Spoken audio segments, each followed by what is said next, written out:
Hello नमस्कार दोस्तों, आप सभी का स्वागत है आपके अपने यूट्यूब चैनल यूनिक प्लस पर। और मैं सचिन आज फिर प्रैक्टिस सेट की एक नई सीरीज लेके आता हूं और मैं उम्मीद करता हूं आपको ये सीरीज पसंद आएगी। तो चलिए शुरू करते हैं आज के सेशन को। और आज की मोटिवेशनल लाइन्स है, आज रास्ता बना लिया तो कल मंजिल भी मिल जाएगी, हौसले से भरी ये कोशिश एक दिन जरूर रंग लाएगी। तो देखिए, आज आप मेहनत कीजिए और इसकी लिए आप मेहनत करेंगे तो आपको सफलता अवश्य मिलेगी। और मैं हमेशा से कहता आया हूं कि मेहनत का कोई विकल्प नहीं है और सफलता का कोई शॉर्टकट नहीं है। तो चलिए आइए शुरू करते हैं आज के सेशन को। और पहला क्वेश्चन है कि चोल काल में निर्मित नटराज की कांस्य प्रतिमा में देवाकृति प्राय है। तो देखिए, पूछा गया है कि नटराज की कांस्य प्रतिमा में देवाकृति है। तो देखिए, पहली बात करते हैं कि नटराज किसको कहा गया है। तो देखिए, नटराज जो है भगवान शिव, इसको कहा गया है भगवान शिव की प्रतिमा है। इसकी प्रतिमा है भगवान शिव की प्रतिमा है नटराज की, ठीक है, जिसमें भगवान शिव को नृत्य करते हुए नृत्य मुद्रा में, कैसी मूर्ति है, नृत्य मुद्रा में। और इसमें भगवान शिव के कैसा रूप है, चतुर्भुज रूप है। कैसा रूप है, चतुर्भुज, यानी चार भुजाएं हैं उनकी। चतुर्भुज रूप है भगवान शिव का। कैसा रूप है, चतुर्भुज रूप है भगवान शिव का। इसमें चार भुजाएं और ये चारों भुजाएं अलग अलग दर्शाती हैं। देखिए, एक हाथ में डमरू, जो डमरू है वो सृजन का प्रतीक है। किसका प्रतीक है, सृजन का। डमरू किसका प्रतीक है, सृजन का। दूसरे हाथ में अग्नि जो विनाश का प्रतीक है। किसका प्रतीक है, विनाश का, ठीक है। तीसरा हाथ अभय मुद्रा में, और चौथा हाथ नीचे की ओर इशारा करता है, वो बताता है कि शरण में आइए, यानी शरणागत हो जाइए। क्या हो जाइए, शरणागत हो जाइए, ठीक है। तो चोल काल में भगवान शिव की नटराज की मुद्रा वो मिलती है, जो मूर्ति है वो कांसे की बनी हुई है। और कैसी चतुर्भुज है, कैसी है, चतुर्भुज है। और चारों जो भुजाएं वो अलग अलग चीज को दर्शाती है। एक हाथ में डमरू है, वो सृजन का प्रतीक है। अग्नि विनाश का प्रतीक है, अभय मुद्रा में। और एक शरणागत की ओर इशारा करती है कि उनकी शरण में आइए। तो इस क्वेश्चन का आंसर होगा चतुर्भुज। इस क्वेश्चन का आंसर क्या होगा, चतुर्भुज, ठीक है। तो अगले क्वेश्चन की ओर चलते हम। अगला क्वेश्चन है कि कवि कालिदास के नाम का उल्लेख किसमें हुआ है। कवि कालिदास के नाम का उल्लेख किसमें हुआ है। तो देखिए, कवि कालिदास के नाम का उल्लेख एहोल अभिलेख में हुआ है। किसमें हुआ है, एहोल अभिलेख में हुआ है। किसमें हुआ है, एहोल अभिलेख में हुआ है। बात करते हैं एहोल अभिलेख की। देखिए, एहोल जो अभिलेख है ये तुम्हारा रवि कीर्ति ने लिखा है। किसने लिखा है, रवि कीर्ति ने। रवि कीर्ति इसके लेखक है। एहोल अभिलेख के लेखक कौन है, रवि कीर्ति लेखक है, ठीक है। और किसके दरबारी हैं ये, दरबारी हैं पुलकेशियन द्वितीय के, चालुक्य शासक पुलकेशियन द्वितीय के दरबारी हैं, ठीक है। किसके दरबारी, पुलकेशियन, जिसमें रवि कीर्ति ने अपनी तुलना कालिदास से की है। इस लेख पर रवि कीर्ति ने अपनी तुलना कालिदास से की है। तथा यह भी बताया गया है कि पुलकेशिन द्वितीय ने हर्षवर्धन को पराजित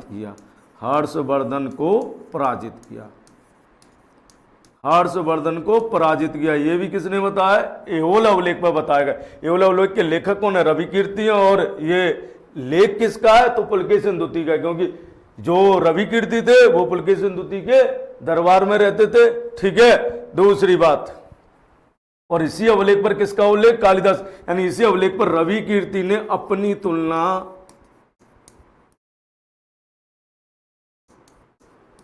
तुलना कालिदास से की है। इसने अपनी तुलना किससे की है, कालिदास से की है, ठीक है। इसी अभिलेख पर इसने अपनी तुलना किससे की है, कालिदास से की है, ठीक है। बात करते हैं प्रयाग प्रशस्ति, तो समुद्रगुप्त का संबंधित है। किससे संबंधित है, समुद्रगुप्त, ठीक है। और मधुबनी हर्षवर्धन से संबंधित है। हर्षवर्धन के दो लेख मिलते हैं, मधुबनी और वासखेड़ा, जिस पर हर्षवर्धन के प्रशासन की जानकारी मिलती है। तो इस क्वेश्चन का आंसर कौन सा है? एओल अभिलेख है। एओल अभिलेख पर कालिदास का उल्लेख मिलता है। इसके लेखक रवि कीर्ति है, और रवि कीर्ति किसके दरबारी है? पुलकेशिन द्वितीय के हैं। तो ये लेख किस राजा से संबंधित है? पुलकेशिन द्वितीय से संबंधित है। लेखक रवि कीर्ति है, और इस पर इन्होंने अपनी तुलना किससे की है? कालिदास से की है, तथा इसी लेख से जानकारी मिलती है कि पुलकेशिन द्वितीय ने हर्षवर्धन को पराजित किया था। चलिए अगले क्वेश्चन की ओर चलते हैं। अगला क्वेश्चन है, मुद्रा राक्षस के लेखक कौन है? मुद्रा राक्षस के लेखक कौन है? तो देखिए, मुद्रा राक्षस के लेखक कौन है? विशाख दत्त है। मुद्रा राक्षस के लेखक कौन है? विशाख दत्त है। ठीक है, अश्वघोष की बात कर लेते हैं। अश्वघोष की 3 रचनाएं मिलती हैं। एक है सारपुत्र प्रकरण। सारपुत्र प्रकरण 3 रचनाएं इनकी। सारपुत्र प्रकरण, सौंदर्यानंदन, सौंदर्यानंदन, ठीक है। और एक और रचना है जिसका नाम है बुद्ध चरित्र। बुद्ध चरित्र, कौन सी रचना है? बुद्ध चरित्र, ठीक है। कालिदास की तो रचनाएं काफी। कालिदास को भारत का शेक्सपियर कहा जाता है। इनकी रचना मेघदूत, कुमार संभव, मेघदूत है, कुमार संभव है, ठीक है। मालविका निमित्रम, अग्निमित्रम, मालविका अग्निमित्रम है, ठीक है। दूसरी बात, और दंडी, दंडी की रचना है 10 कुमार चरित्रम। 10 कुमार चरित्रम किसकी रचना है? दंडी की रचना है। 10 कुमार चरित्रम किसकी रचना है? दंडी की रचना है। 10 कुमार चरित्रम, 10 कुमार चरित्रम किसकी रचना है? दंडी की रचना है, ठीक है। तो आपसे क्वेश्चन पूछा गया कि मुद्रा राक्षस किसकी रचना है? विशाख दत्त की रचना। देखिए, किताबों से क्वेश्चन पेपर में आते रहे हैं, ठीक है। तो ये क्वेश्चन अत्यंत उपयोगी है आपके लिए, इसलिए और मैंने अभी बताया है कि अश्वघोष की रचना कौन सी? सारपुत्र, सौंदर्यानंदन, बुद्ध चरित्र। कालिदास की रचना मेघदूत है, कुमार संभव है, मालविका अग्निमित्रम है। अभिज्ञान शाकुंतलम भी है, लिख लीजिए, अभिज्ञान शाकुंतलम, अभिज्ञान शाकुंतलम, शाकुंतलम, ठीक है। ये कालिदास की रचना है। दंडी की रचना कौन सी है? 10 कुमार चरित्रम। चलिए अगले क्वेश्चन की ओर चलते हैं। अगला क्वेश्चन आपसे पूछा है, क्रांतर्जुनियम के लेखक निम्न में से कौन है? तो देखिए, क्रांतर्जुनियम जो किताब है वो भारवी की है। किसकी किताब? क्रांतर्जुनियम, भारवी की। इसके लेखक कौन है? भारवी हैं। आइए हर्षवर्धन की बात करते हैं कि हर्षवर्धन विद्वान था। हर्षवर्धन ने स्वयं 3 किताबें लिखी थी। तो स्वयं 3 किताब लिखी, उनमें देखिए नागनंदा, रत्नावली, रत्नावली, प्रियदर्शिका, ये 3 किताबें किसकी हैं? हर्ष की हैं। 12 मेहर की भास की आई स्वप्नवास दत्ता, स्वप्नवास दत्ता, स्वप्नवास दत्ता है, ठीक है। 12 भास की रचना कौन सी है? स्वप्नवास। 12 मेहर जो थे वो ज्योतिष शास्त्र से संबंधित थे। 12 मेहर किससे संबंधित थे? ज्योतिष शास्त्र से संबंधित थे, और इनकी किताब का नाम है व्रत संहिता। 12 मेहर की किताब कौन सी है? व्रत संहिता। कौन सी किताब है? व्रत संहिता, ठीक है। तो देखिए, आपसे क्वेश्चन पूछा गया क्रांतर्जुनियम का लेखक कौन है? तो क्रांतर्जुनियम का लेखक कौन है? भारवी है, ठीक है। हर्षवर्धन स्वयं विद्वान थे, उन्होंने 3 किताबें लिख दी है। 12 मेहर ज्योतिष शास्त्र से संबंधित थे, और उनकी किताब व्रत संहिता, और भास की किताब का नाम है स्वप्नवास दत्ता। अगले क्वेश्चन की ओर चलते हैं हम, ठीक है। अगला क्वेश्चन है आपका कि निम्नलिखित में से कौन सा शासक पृथ्वीराज चौहान के नाम से प्रसिद्ध है? देखिए, जिसको आप पृथ्वीराज चौहान के नाम से जानते हैं वो पृथ्वीराज तृतीय था। कौन था? पृथ्वीराज तृतीय। जिसको हम पृथ्वीराज चौहान के नाम से जानते हैं वो कौन था? पृथ्वीराज तृतीय था। वो कौन था? पृथ्वीराज तृतीय, जिसको हम पृथ्वीराज चौहान के नाम से जानते हैं, ठीक है। आइए, तो देखिए, पृथ्वीराज चौहान को राय पिथौरा भी कहते हैं। राय पिथौरा,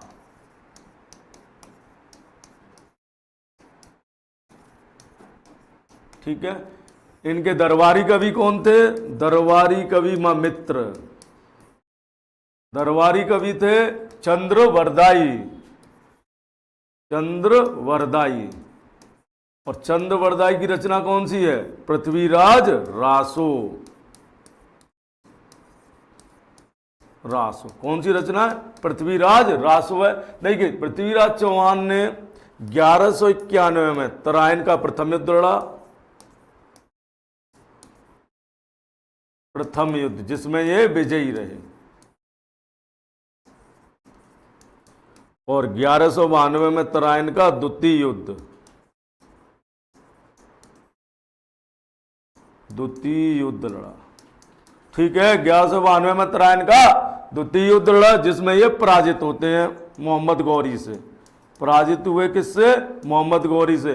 या मैं कहूँ दिल्ली पर बैठने वाले अंतिम हिंदू शासक थे या अंतिम राजपूत शासक थे पृथ्वीराज चौहान। ठीक है, और इन्हें पृथ्वीराज थर्ड के नाम से जाना जाता है, यानी पृथ्वीराज थर्ड को ही पृथ्वीराज चौहान के नाम से जाना जाता है। इन्हीं का विवाह संयोगिता से हुआ था।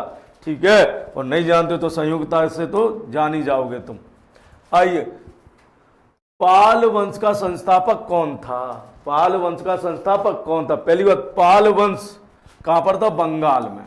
पाल वंश का शासन क्षेत्र कहां था? बंगाल में, बंगाल। तो देखिए पाल वंश का संस्थापक कौन था? गोपाल। पाल वंश का कौन संस्थापक कौन था? गोपाल था। और ये गोपाल जनता द्वारा, किसके द्वारा? जनता द्वारा बनाया गया। गोपाल किसके द्वारा बनाया गया? जनता द्वारा शासक नियुक्त किया गया। तो गोपाल को जनता द्वारा शासक नियुक्त किया गया। गोपाल को किसके द्वारा? जनता द्वारा शासक नियुक्त किया गया। किसके द्वारा शासक नियुक्त किया गया? जनता द्वारा शासक नियुक्त किया है गोपाल को। ठीक है, गोपाल पुत्र थे धर्म। इस क्वेश्चन का आंसर तो गोपाल हो गया। धर्मपाल, धर्मपाल ने विक्रमशिला विश्वविद्यालय की स्थापना कराई। किसकी स्थापना कराई? विक्रमशिला विश्वविद्यालय की स्थापना कराई। किसकी स्थापना कराई? विक्रमशिला विश्वविद्यालय की स्थापना कराई। विक्रमशिला विश्वविद्यालय, कौन सा विश्वविद्यालय बनाया? विक्रमशिला विश्वविद्यालय बनाया। ठीक है, दूसरा सोमपुर में एक विहार बनवाया, एक बौद्ध विहार बनवाया। ठीक है, बौद्ध विहार किसने बनवाया? धर्मपाल ने बनवाया था। रामपाल के बारे में जान, रामपाल के दरबार में संध्याकर नंदी रहते थे। कौन रहते थे? संध्याकर नंदी। दरबारी कवि थे इसके, दरबारी कवि। और इनने कौन सी किताब लिखी है? रामचरित पुस्तक लिखी है, रामचरित पुस्तक, जिसमें स्वयं को वाल्मीकि का है इन्होंने। संध्याकर नंदी है, कौन से? संध्याकर नंदी। ठीक है, क्या नाम था इनका? संध्याकर नंदी। और किताब कौन सी लिख दी इन्होंने? रामचरित। ठीक है, और जिसमें इन्होंने स्वयं को क्या कहा है? वाल्मीकि कहा है। ठीक है, तो आपसे पूछा गया था पाल वंश का संस्थापक कौन था? तो पाल वंश का संस्थापक कौन है? गोपाल। ठीक है, जो जनता द्वारा नियुक्त किया गया था। किसके द्वारा? जनता द्वारा नियुक्त किया गया था। और गोपाल का पुत्र था धर्मपाल। धर्मपाल ने विक्रमशिला विश्वविद्यालय बनवाया और सोमपुर में एक बौद्ध विहार बनवाया। ठीक है, दूसरी बात, रामपाल के दरबारी थे संध्याकर नंदी, जो दरबारी कवि थे, और इनकी किताब है रामचरित, इनकी पुस्तक है। चलिए अगले क्वेश्चन की ओर चलते हैं।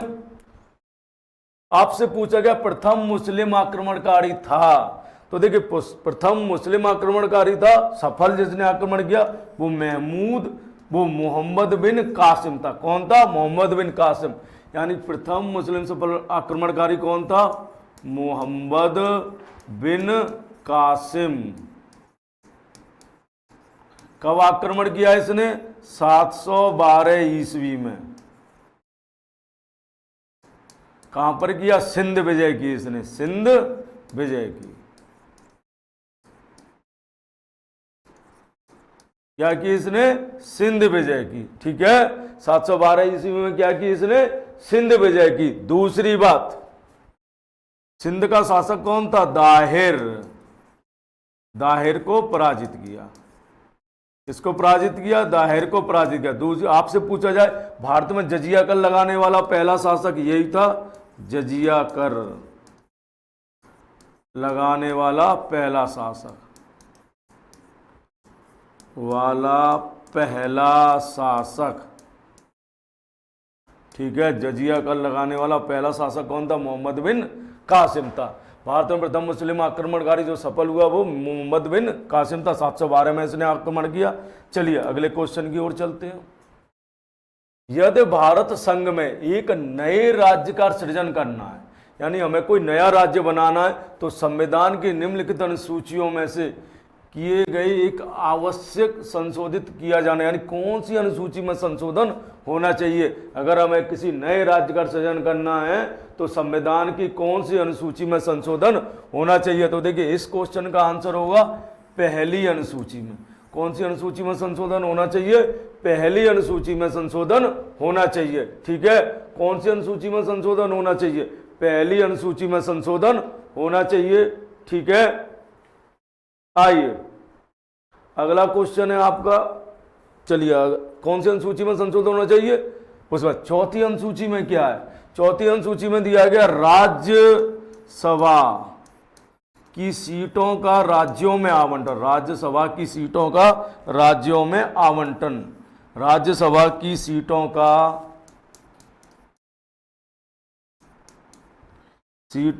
राज्यों में आवंटन।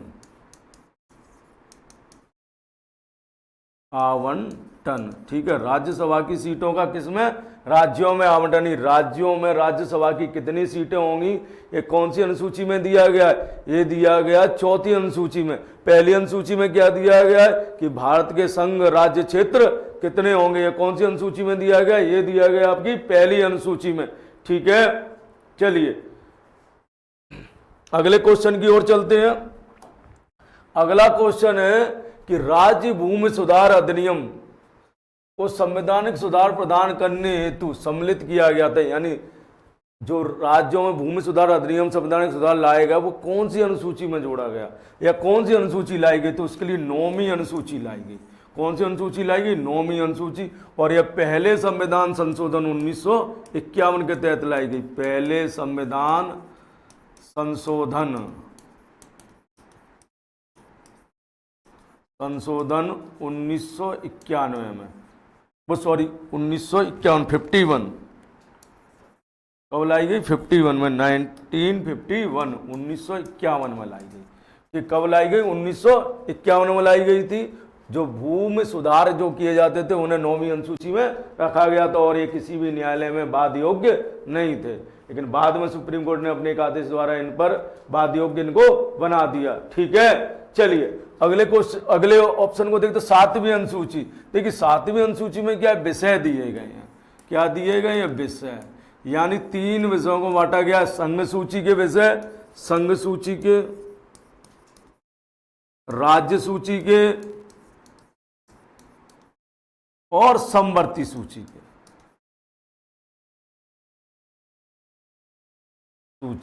देखिए संघ सूची में वह विषय आते हैं जिन पर कानून बनाने का अधिकार सिर्फ संसद को और राज्य विधानमंडल को नहीं है। वो विषय किस में आते हैं? संघ सूची में आते हैं। वर्तमान में संघ सूची में 100 विषय हैं।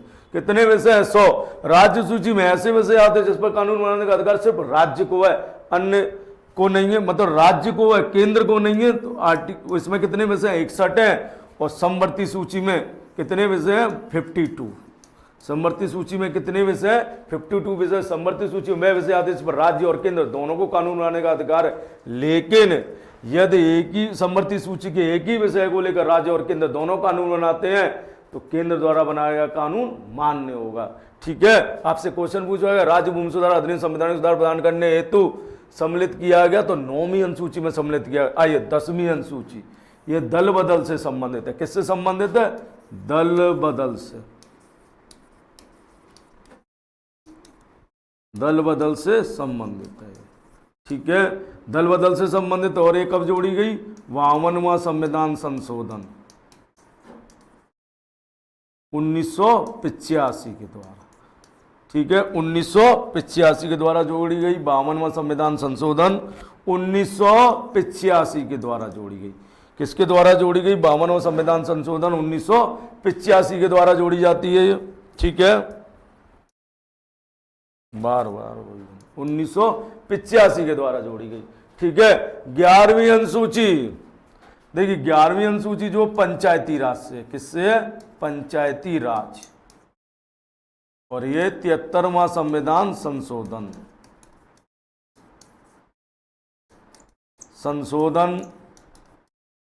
ठीक है, कब हुआ?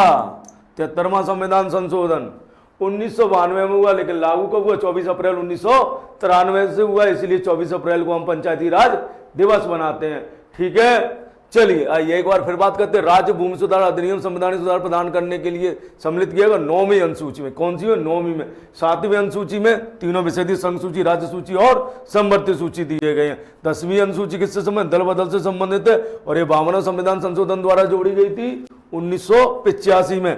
और 11वीं अनुसूची पंचायती राज संबंधित 73वें संविधान संशोधन द्वारा जोड़ी गई, जबकि 74वें संविधान संशोधन द्वारा 12वीं अनुसूची जोड़ी गई जो स्थानीय निकाय से संबंधित है। ठीक है, आपसे यह भी क्वेश्चन पूछा जा सकता है कि मूल संविधान में कितनी अनुसूचियां थी? तो मूल संविधान में 8 अनुसूचियां थी।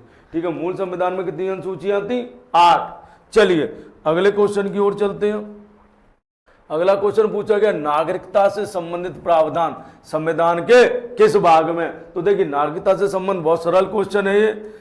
भाग 2 में और भाग 2 में भी कौन से आर्टिकल से कौन से आर्टिकल तक है? 5 से 11 तक। ठीक है, 5 से 11 तक है। आर्टिकल 5 से लेकर 11 तक भाग 2 में क्या दिया गया? नागरिकता दिया गया। भाग 1 में राज्य व संघ राज्य क्षेत्र, राज्य व संघ राज्य क्षेत्र। ठीक है, और ये है तुम्हारा आर्टिकल 1 से 4 तक। भाग 3 में मूल अधिकार है। भाग 3 में क्या? मूल अधिकार। भाग 3 में क्या? मूल अधिकार है। ठीक है, और ये मूल अधिकार तुम्हारे आर्टिकल 12 से लेकर 35 तक है। और भाग 4 में राज्य के नीति निर्देशक तत्व, राज्य के नीति निर्देशक तत्व। ठीक है, क्या है? राज्य के नीति निर्देशक तत्व हैं। और ये राज्य के जो नीति निर्देशक तत्व हैं ये आर्टिकल 36 से लेकर 51 तक, 51 तक है, 36 से 51 तक है। आपसे क्वेश्चन पूछे नागरिकता से संबंधित प्रावधान संविधान के किस अनुच्छेद में? भाग 2 में। दूसरी बात देखिए, भारत में एकल नागरिकता है। कैसी नागरिकता है? एकल नागरिकता, यानी भारत संघ राज्य क्षेत्र में आप कहीं भी निवास करते हैं, किसके नागरिक कहलाएंगे? भारत के नागरिक कहलाएंगे। भारत में एकल नागरिकता है।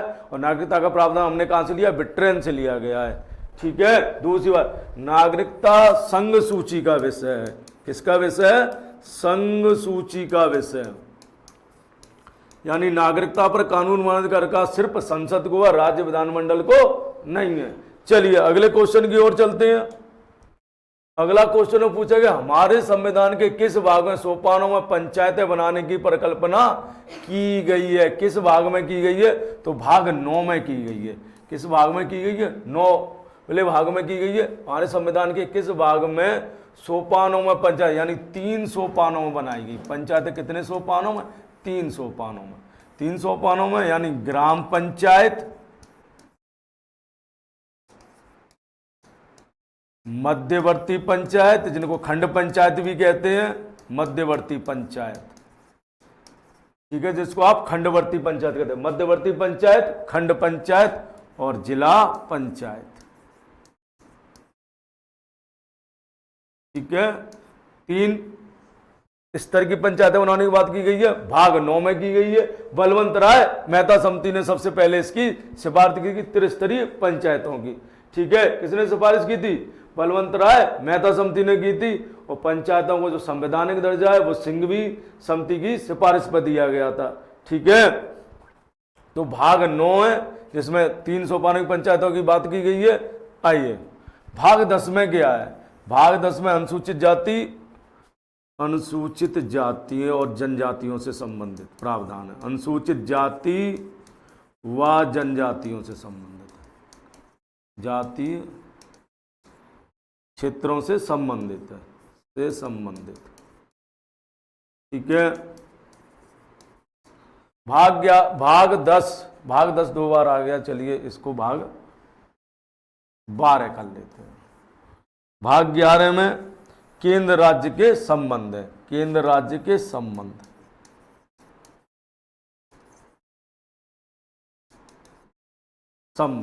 ठीक है। भाग 12 में क्या है? भाग 12 केंद्र राज्य के मध्य वित्त संबंध है, ठीक है। भाग 12 में क्या है? केंद्र राज्य के मध्य वित्त संबंध है भाग 12 में। भाग 12 में केंद्र राज्य के मध्य वित्त संबंध। आपसे क्वेश्चन पूछा गया कि हमारे संविधान में किस भाग में 3 सोपानों में पंचायत बनाने की परिकल्पना की गई है? तो भाग 9 में की गई है। किस में की गई है? भाग 9 में की गई। आपको बता दूं 3 सोपान पंचायत बनाने के लिए किसने सुझाव दिया था? बलवंत राय मेहता समिति ने दिया था। किसने दिया था? बलवंत राय मेहता समिति ने कहा था कि पंचायत त्रिस्तरीय होनी चाहिए। 2 स्तरीय के लिए किसने कहा था? अशोक मेहता समिति ने कहा था, लेकिन अशोक मेहता समिति की सिफारिशों को स्वीकार नहीं किया गया। चलिए अगले क्वेश्चन की ओर चलते हैं। अगला क्वेश्चन है, भारत के संविधान निर्माताओं के मत निम्नलिखित में से किसमें प्रतिबिंबित होते हैं? तो आइए, ये उद्देश्य का में प्रतिबिंबित होते हैं, यानी कि उद्देश्य का मतलब प्रस्तावना है, ठीक है। और याद रखिए कि प्रस्तावना क्या है? संविधान की कुंजी है, यानी सुप्रीम कोर्ट ने भी कहा है कि प्रस्तावना संविधान की कुंजी। जहां कहीं भी संविधान की कोई भी भाषा संदिग्ध लगती है तो हम प्रस्तावना का सहारा ले सकते हैं। और मैंने बताया तो उद्देश्य प्रस्ताव 13 दिसंबर 1946 को प्रस्तुत किया जवाहरलाल नेहरू ने। 22 जनवरी 1947 को स्वीकार किसने कर लिया? संविधान सभा ने स्वीकार कर लिया। और यह उद्देश्य का ही प्रस्तावना का आधार बनी। और प्रस्तावना के जो संविधान निर्माता है उनके विचारों को जानने की कुंजी क्या है? उद्देश्य का है, ठीक है। मूल कर्तव्य भाग 4 का, ठीक है। और ये 42वें संविधान संशोधन 1976 के द्वारा जोड़े गए, सरदार स्वर्ण सिंह समिति की सिफारिश पर जोड़े गए। किसकी सिफारिश पर? सरदार स्वर्ण सिंह समिति की सिफारिश पर। देखिए, मूल अधिकार नागरिकों को दिए गए हैं, यानी इनका उल्लंघन होता है तो हम किसी भी न्यायालय में जा सकते हैं, यानी सुप्रीम कोर्ट और हाई कोर्ट जा सकते हैं। सुप्रीम कोर्ट आर्टिकल 32 के तहत और हाई कोर्ट में 226 के तहत जा सकते हैं, ठीक है। तो मूल अधिकार किसको दिए गए? नागरिकों को प्रधान अधिकार है, नागरिकों को प्रधान अधिकार। इनका उल्लंघन होता है तो हम कहा जाएंगे? सुप्रीम कोर्ट और हाई कोर्ट जाएंगे। सिर्फ सुनवाई करने का अधिकार सुप्रीम कोर्ट और हाई कोर्ट को मूल अधिकार को उल्लंघन से संबंधित, जबकि आर्टिकल 32 स्वयं मूल अधिकार है, ठीक है, नागरिकों को प्रदान किए गए हैं। और आर्टिकल 32 के तहत सुप्रीम कोर्ट भी मूल अधिकारों से संबंधित याचिका सुनने के लिए बाध्य है, ठीक है, लेकिन हाई कोर्ट बाध्य नहीं है। दूसरा, राज्य के नीति तत्व, ये राज्य के कर्तव्य हैं। इसके कर्तव्य हैं? राज्य के कर्तव्य हैं, लेकिन ये बाध्य योग्य नहीं है, यानी राज्य के नीति तत्वों के तहत किसी भी न्यायालय में अपील नहीं की जा सकती, यानी किसी भी न्यायालय द्वारा इनको लागू नहीं कराया जा सकता है राज्य के नीति तत्वों को, क्योंकि ये बाध्य योग्य नहीं है ये, ठीक है, बाध्य योग्य नहीं है ये। चलिए अगले क्वेश्चन की ओर चलते हैं। अगला क्वेश्चन है, बांग्लादेश की सीमा से लगे भारत के राज्य कौन कौन से हैं? तो देखिए, बांग्लादेश जो है भारत की सबसे अधिक सीमा लगती है बांग्लादेश से, कितनी? 4996.7 किलोमीटर, इतनी लंबी सीमा लगती है। और सबसे अधिक लंबी सीमा बांग्लादेश से ही लगती है। और बांग्लादेश से सीमा कौन कौन से राज्यों की लगती है? मेघालय, असम, पश्चिमी बंगाल, त्रिपुरा, और एक राज्य और है मिजोरम। कौन सा है? मिजोरम, ठीक है। तो इतने राज्यों की सीमा लगती है, लेकिन नागालैंड की सीमा नहीं लगती है, सिक्किम की सीमा नहीं लगती। ये गलत है, ये भी गलत है, नागालैंड की नहीं लगती है, ठीक है, ये भी गलत है, नागालैंड की सीमा नहीं लगती। सही ऑप्शन कौन सा है? 3, ठीक है। मेघालय, असम, पश्चिम बंगाल, त्रिपुरा की सीमा लगती है और मिजोरम की भी सीमा लगती है। दूसरी बात, त्रिपुरा जो है तीनों ओर से बांग्लादेश से घिरा हुआ है, सिर्फ एक ही ओर से यह भारत से मिला हुआ है। त्रिपुरा तीनों ओर से बांग्लादेश से घिरा हुआ है, तीनों ओर से बांग्लादेश से घिरा हुआ है, बांग्लादेश से घिरा हुआ।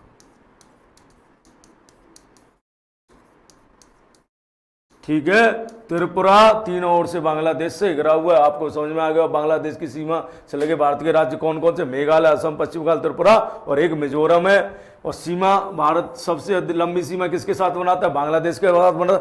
त्रिपुरा भारत का एक ऐसा राज्य जो तीनों ओर से बांग्लादेश से घिरा हुआ है। ठीक है, अगले क्वेश्चन की ओर चलते हैं। हमारा अगला क्वेश्चन है, किस प्रदेश की सीमाएं 3 देशों, यानी 3 देश कौन कौन से, नेपाल, भूटान और चीन से मिलती हैं।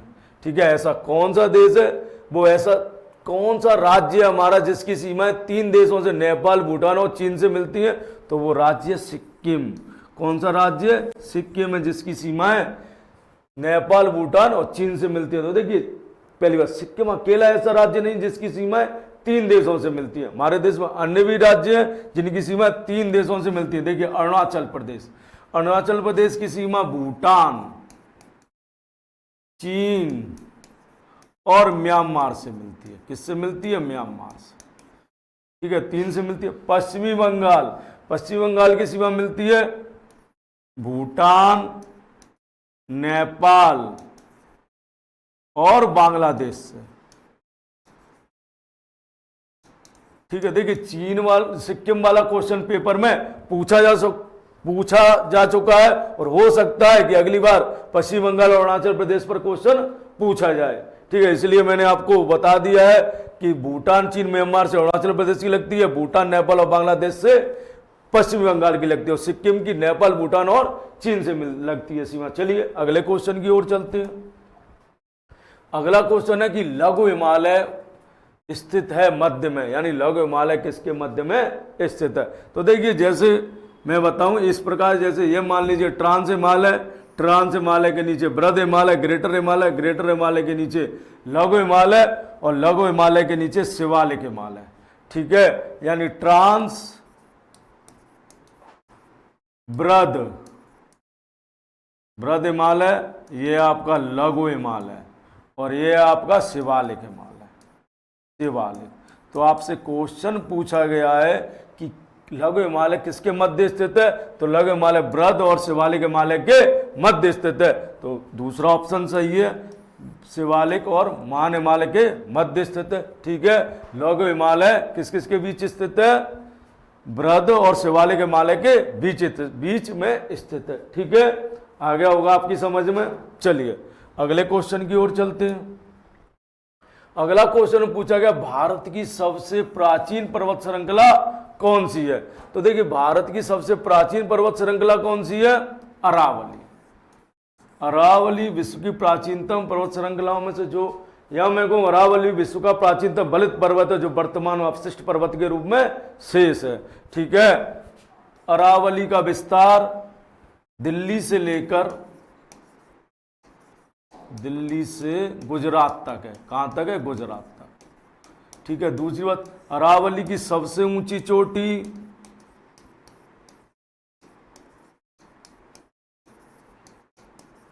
गुरु शिखर है। अरावली की सबसे ऊंची चोटी कौन सी है, गुरु शिखर। अरावली की सबसे ऊंची चोटी कौन सी है, गुरु शिखर है। अरावली की सबसे ऊंची चोटी कौन सी है, गुरु शिखर है। ठीक है, दूसरी बात, सतपुड़ा पर्वत की सबसे ऊंची चोटी कौन सी है, धूपगढ़। धूपगढ़ जो है सतपुड़ा पर्वत की सबसे ऊंची चोटी है, धूपगढ़। ठीक है, जो कहां स्थित है, मध्य प्रदेश में। मध्य प्रदेश में।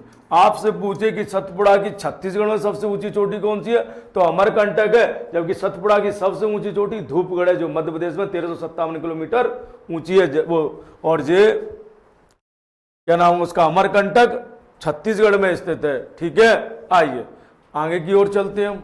और हिमालय की सबसे ऊंची चोटी आप सबको पता है माउंट एवरेस्ट है। हिमालय की सबसे ऊंची चोटी कौन सी है, माउंट एवरेस्ट है। ठीक है, चलिए अगले क्वेश्चन की ओर चलते हैं। आपसे पूछा गया कि निम्नलिखित यौगिकों के किस समूह को सहायक आहार कारक कहा जाता है। तो देखिए सहायक आहार कारक कहा जाता है तो वो विटामिन है। कौन है, विटामिन। विटामिन है, कौन है, विटामिन है जो सहायक आहार कारक कहा जाता है। आइए देखिए विटामिन का ह्यूमन बॉडी में पाचन नहीं होता, डाइजेशन नहीं होता। दूसरी बात है हमें ऊर्जा भी प्रदान नहीं करते। जब पाचन नहीं होता तो ऊर्जा भी प्रदान नहीं करते। विटामिन का पाचन नहीं होता, पाचन नहीं होता। ठीक है, दूसरी बात यह ऊर्जा भी प्रदान नहीं करते।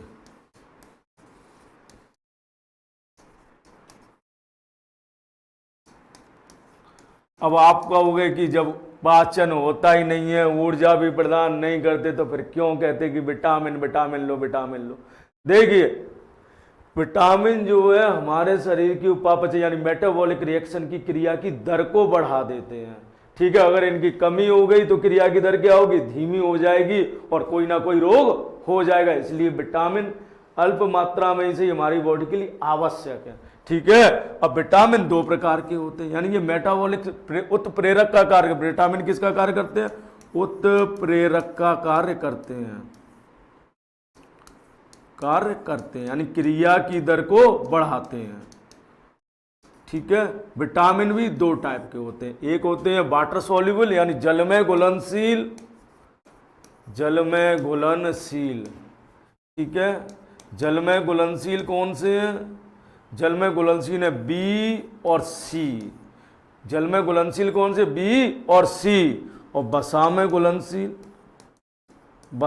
घुलनशील है ए डी ई और के, ये किसमें घुलनशील है, वसा में घुलनशील है। ठीक है, विटामिन की खोज किसने की थी, विटामिन की खोज की थी फंक ने, विटामिन की खोज किसने की थी, फंक ने की थी। ठीक है, चलिए अगले क्वेश्चन की ओर चलते हैं। घाव भरने में सहायक विटामिन कौन सा, तो घाव भरने में कौन सा विटामिन सहायक है, घाव भरने में विटामिन सी सहायक है।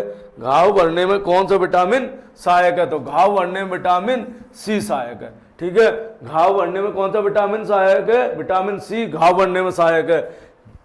और इसका स्रोत क्या है, खट्टे फल, स्रोत क्या है, खट्टे रसदार फल, खट्टे रसदार फल इसका स्रोत है। आंवला विटामिन सी का सबसे अच्छा स्रोत है। ठीक है, विटामिन सी का रासायनिक नाम क्या है, एस्कॉर्बिक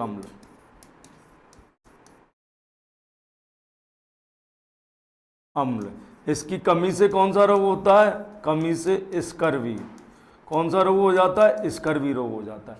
देखिए विटामिन डी को हार्मोन की संज्ञा दी गई है, विटामिन डी को किसकी संज्ञा दी गई है, हार्मोन की संज्ञा। ठीक है, और विटामिन डी का रासायनिक नाम क्या है, कैल्सीफेरॉल। ठीक है, और विटामिन डी की कमी से कौन सा रोग हो जाता है, रिकेट्स, विटामिन डी की कमी से रिकेट्स तो बच्चों में होता है, तो बड़ों को विटामिन डी की जरूरत नहीं है क्या, बड़े लोगों में विटामिन डी की कमी से ऑस्टियोमैलेसिया हो जाता है, हड्डियां कमजोर हो जाती हैं। ठीक है, और आइए विटामिन ए, विटामिन ए का नाम क्या, रेटिनॉल, और विटामिन ए की कमी से होता है रतौंधी और जीरोफ्लेथेमिया।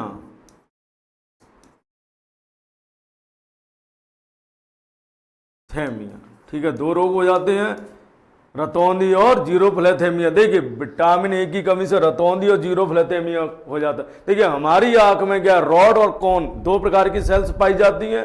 रॉड सेल्स जो हैं, जैसे आप जानते हो रॉड कब जलाते हो, जब अंधेरा हो जाता है, तो रॉड सेल्स जो है जो हमें अंधेरे में देखने में सहायता करती हैं, और विटामिन ए की सहायता से रॉड सेल्स का निर्माण होता है। और जब विटामिन ए की कमी हो जाएगी तो रॉड सेल्स नहीं बनेगी, और रॉड सेल्स नहीं बनेगी तो हम अंधेरे में नहीं देख पाएंगे, और अंधेरे में नहीं देख पाएंगे तो कौन सा रोग हो जाएगा, रतौंधी हो जाएगा, जिसको नाइट ब्लाइंडनेस भी कहा जाता है। और एक होता है कलर ब्लाइंडनेस। कलर ब्लाइंडनेस जब होता है जब कौन सेल्स नहीं बन पाती हैं, और ये ज़्यादातर जेनेटिक होता है, कौन सेल्स नहीं बन पाएंगी। देखिए कौन सेल्स की सहायता से हम रंगों को देख पाते हैं, और हमारी आंख में तीन प्रकार की कौन सेल्स पाई जाती हैं, रेड, ग्रीन और ब्लू। ठीक है, और रेड, ग्रीन और ब्लू पाई जाती हैं, और अगर इनमें से कोई नहीं बन पाएगा, नहीं होगी, तो हम उस रंगों में अंतर नहीं कर पाते और कलर ब्लाइंडनेस के शिकार हो जाते हैं। ठीक है, चलिए अगले क्वेश्चन की ओर चलते हैं। और विटामिन बी कॉम्प्लेक्स है। ठीक है, विटामिन बी अकेला विटामिन नहीं पाया जाता है। ठीक है, ये क्या है, कॉम्प्लेक्स है। ठीक है, चलिए अगले क्वेश्चन की ओर चलते हैं। आपसे पूछा गया कि एक गिलास पानी पीने से कितनी कैलोरी ऊर्जा मिलती है। ठीक है, तो पानी पीने से आप अच्छा फील करते हैं, लेकिन इतना याद रखिए पानी पीने से कोई ऊर्जा नहीं मिलती, 0 कैलोरी ऊर्जा मिलती। कितनी मिलती है? 0 कैलोरी ऊर्जा मिलती है। लेकिन पानी क्या ट्रांसपोर्टेशन का कार्य करता है हमारी बॉडी में, यानी पोषक पदार्थों को, आवश्यक तत्वों को ट्रांसपोर्ट करता है, एक जगह से दूसरी जगह पहुंचाता है बॉडी में, जल वाटर की सहायता से ही पहुंचते हैं। ठीक है, इसलिए पानी आवश्यक है। कहा गया ना जल ही जीवन है, इसलिए आवश्यक है। अगर पानी नहीं होगा तो ट्रांसपोर्टेशन नहीं होगा, कोशिकाओं के बीच पानी की कमी हो जाएगी तो वो सिकुड़ जाती हैं।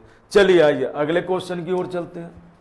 अगला क्वेश्चन आपसे पूछा गया, भारत में हिमालय पर्वत की सबसे ऊंची चोटी कौन सी? क्वेश्चन पर ध्यान दीजिए, भारत में हिमालय पर्वत की सबसे ऊंची चोटी पूछी गई। किसकी पूछी गई है?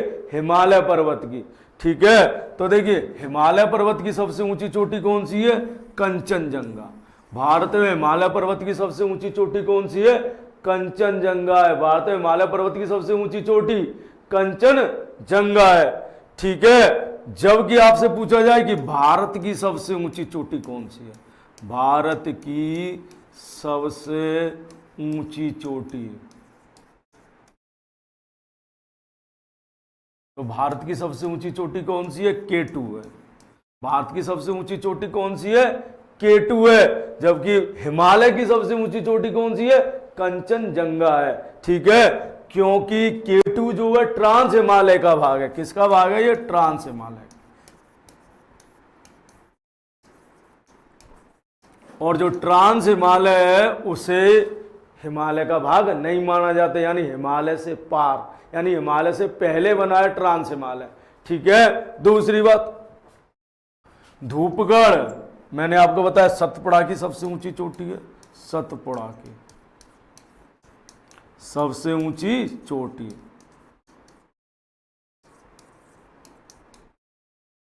सतपुड़ा की सबसे ऊंची चोटी कौन सी है? धूपगढ़ है। अन्नाईमुड़ी, देखिए अन्नाईमुड़ी जो है दक्षिण भारत की सबसे ऊंची चोटी है। अन्नाईमुड़ी दक्षिण भारत की सबसे ऊंची चोटी है। अन्नाईमुड़ी दक्षिण भारत की सबसे ऊंची चोटी है, सबसे ऊंची चोटी है,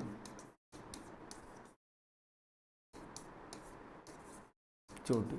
ठीक है, अन्नाईमुड़ी दक्षिण भारत की सबसे ऊंची चोटी है। ठीक है, तो चलिए मैं उम्मीद करता हूं आपको आज का सेशन पसंद आया होगा, और इसी के साथ मैं अपने सेशन को समाप्त करता हूं। और आपको अगर सेशन पसंद आया तो लाइक कीजिए, शेयर कीजिए। ठीक है, चलिए ओके।